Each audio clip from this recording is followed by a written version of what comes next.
தூத்துக்குடி மாவட்டம் ஏரலில் இருந்து 2 கிலோமீட்டர் தொலைவில் உள்ளது ஆறுமுகமங்கலம். இங்கு வீற்றிருக்கும் சுடலைமாடன் சுவாமி ஐகோர்ட் மகாராஜா என்று அழைக்கப்படுகிறார். இந்த கோவில் சுமார் 6 தலைமுறைக்கு முன்னால் உருவானதாக கூறப்படுகிறது. ஒரு நாள் அந்த பகுதியைச் சேர்ந்த மந்திரம் நாடார் பனை மரத்தின் மேல் இருந்து பதநீர் இறக்கி கொண்டிருந்தார். அப்போது பனை மரத்தின் கீழே நின்ற வயது முதிர்ந்த ஒருவர், "ஏப்பா மந்திரம், நல்ல தாகமாயிருக்கு, குடிக்க பதநீர் இறக்கி கொண்டாப்பா" என்றார். அதற்கு மந்திரம் நாடார் சொன்னார், "ஐயா பெரியவரே, இன்னும் பதப்படலையே" என்று. "நீ இறக்கி கீழே கொண்டு வந்து பாரு, பதப்பட்டிருக்கும், கலையமும் நிறைஞ்சிருக்கும்" என்றார் முதியவர். அதன்படியே மந்திரம் நாடர் கலையத்தை இறக்கி கீழே கொண்டு வந்தார். பால் பொங்குவது போல பொங்கி வழிந்தது கலையம். முகத்தில் சந்தோஷத்தை நிரப்பிய மந்திரம் நாடர் அந்த முதியவரை பார்த்தார். 2 நபராக அந்த முதியவர் நின்றார். மீண்டும் ஒருவராய் ஆன அந்த முதியவர் பதநீர் கேட்க, "ஐயா, நீங்க யார் என்று தெரியவில்லை, எப்படி இது நடந்ததென்று புரியவில்லை" என்றார். "சரிப்பா, பனை ஓலையில் பட்ட பிடிச்சு பதநீர் விட்டு கொடு" என்று கேட்டார் அந்த முதியவர். மந்திரம் நாடர் அதன்படியே கொடுத்தார். கலையத்தில் இருந்த பதநீர் முழுவதையும் அவர் அருந்திவிட்டார். அருந்தி முடித்து நிமிர்ந்தார். மந்திரம் நாடார் முகத்தில் சோகம். முதியவர் மந்திரம் நாடாரின் தோளை தட்டி கொடுத்து விட்டு சென்றார். அன்று இரவு தூக்கத்தின் போது அவர் கனவில் அதே ரூபத்தில் வந்த சுடலைமாடன் தன்னை யாரென்று கூறி, "உன் பனை விளை இருக்கும் இடத்தின் தென்கிழக்கு பக்கம் அரச மரம் நிற்கும் இடம் அருகே எனக்கு மண்ணால் பீடம் அமைத்து கோவில் கட்டி வழிபட்டு வா, உன் வாழ்வை வளமாக்குவேன். என் பெயரை சொல்லி நீயோ உன் வாரிசுகளோ திருநீறு கொடுத்தால் அதை பெறுபவர் நலம் பெறுவார், கேட்டது கிடைக்கும். என்னை நம்பி கைதொழும் அடியவர்களுக்கு எனதருள் எப்போதும் உண்டு. நீ என்ன சாப்பிடுவாயோ அதை படையலாக வைத்தால் போதும். எனக்காக நீ சிரமப்பட வேண்டாம். படையல் வைக்கும் போது பதநீரையும் சேர்த்து வை. மேலும் நான் இருக்கும் இடம் அருகே நான் சொல்கிற நபர்களுக்கும் சேர்த்து 21 பீடம் அமைத்து வழிபடு" என்று கூறினார். அதன்படியே மந்திரம் நாடார் தனது உடன் பிறந்தவர்களிடம் பேசி பீடங்கள் அமைத்து வழிபட்டு வந்தார். 2 சுடலைமாடன் பீடம் இருந்ததால் இரட்டை சுடலைமாட சுவாமி கோவில் என்று அழைக்கப்படுகிறது.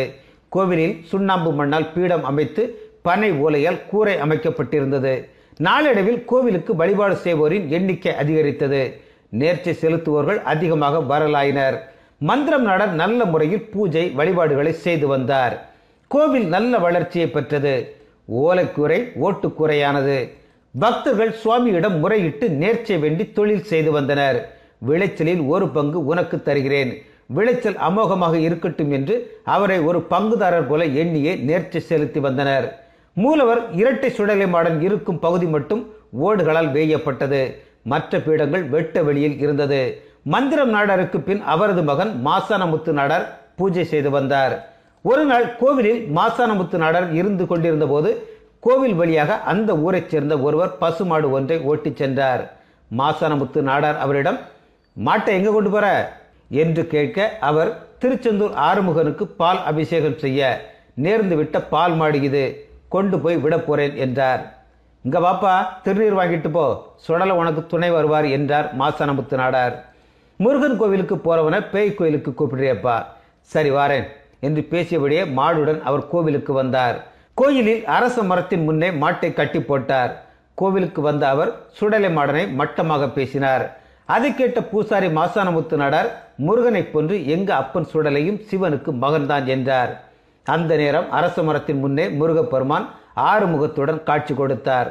சில நொடிகளில் அந்த காட்சி மாறி அசரீரி கேட்டது. "கோவிலில் பேதமை கூடாது என்பதற்காகவே காட்சி கொடுத்தேன். உன் பயணத்திற்கு துணையாய் சுடலை மாடன் வருவார், அவரை கை தொழுது வா. செந்தூர் வந்து கொடிமரம் முன்னே சிதறு தேங்காய் உடைத்து விட்டு வா" என்றது. ஆறுமுகத்துடன் முருகப்பெருமான் காட்சியளித்ததால் அன்று முதல் இந்த ஊர் ஆறுமுகமங்கலம் என அழைக்கப்பட்டது. ஐகோர்ட் மகாராஜா என்று சுடலைமாடனுக்கு பெயர் வர காரணமும் உண்டு. ஆறுமுகமங்கலத்தில் வசித்து வந்த செல்லையா சுடலைமாடனின் தீவிர பக்தன். தனது வாழ்வில் ஒவ்வொரு நாளும் ஒவ்வொரு நிமிடமும் சுடலைமாடன் கொடுத்தது என்று நினைத்து வாழ்ந்து வந்துள்ளார். சுடலையின் பெயரை கூறி யார் எதை கேட்டாலும் கொடுத்து விடுவார்.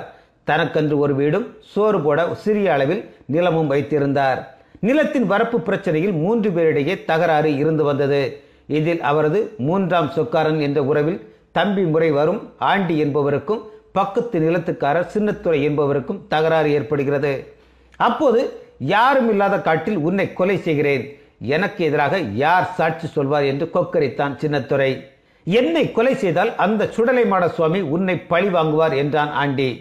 சின்னத்துரை ஆண்டியை ஆத்திரத்தில் கத்தியால் குத்தி விடுகிறான்.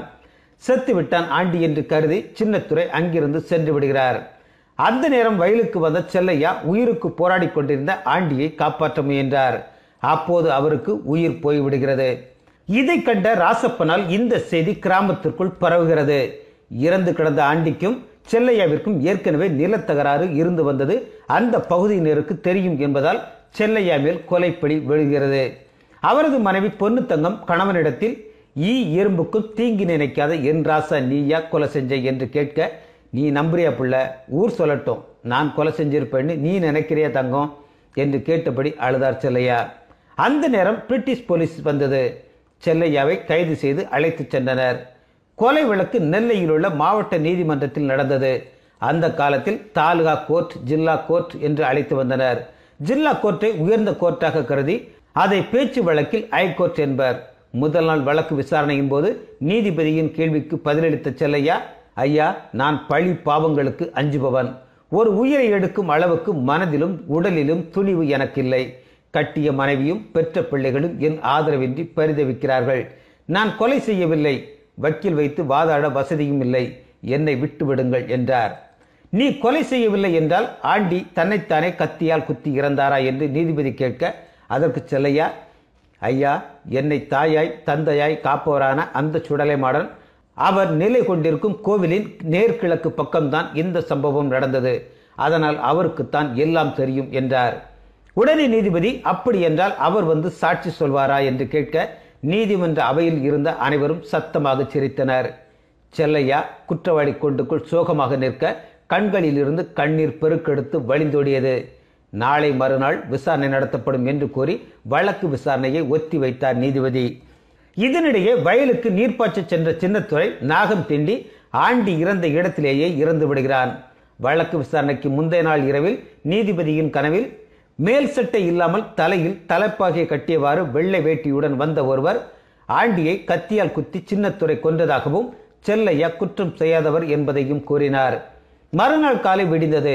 இரவில் ஒரு விசாரணை தொடர்பான கனவை கண்டதில் வியப்பும் குழப்பமும் நம்ப முடியாத நிலையம் கொண்டு அன்றைய தினம் நீதிமன்றம் வந்தார் நீதிபதி. விசாரணை தொடங்கியது. குற்றவாளி கூண்டுக்குள் செல்லையா சுடலைமாடனை எண்ணிக்கொண்டு எந்த தண்டனை தந்தாலும் ஏற்றுக்கொள்ள வேண்டும் என்ற மனநிலையில் நின்று கொண்டிருந்தார்.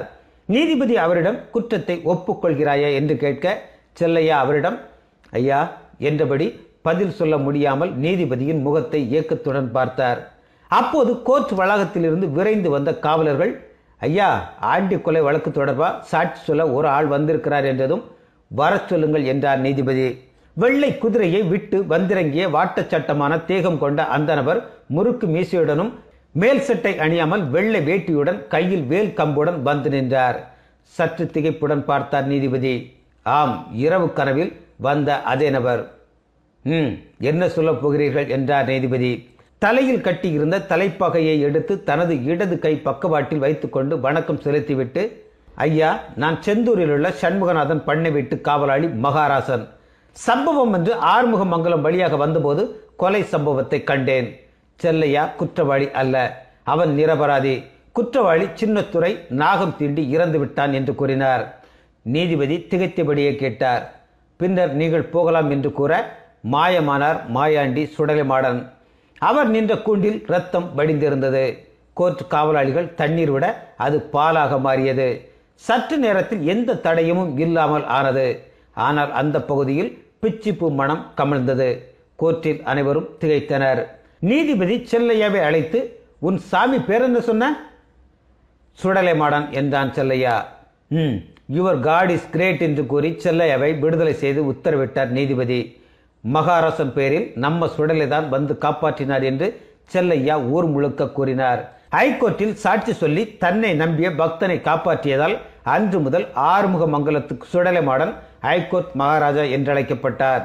நெல்லை, தூத்துக்குடி மாவட்டத்தில் பரவலாக மகாராஜா மற்றும் ஹைகோர்ட் என்ற பெயர்கள் பழக்கத்தில் தற்போதும் இருந்து வருவது குறிப்பிடத்தக்கது. நன்றி.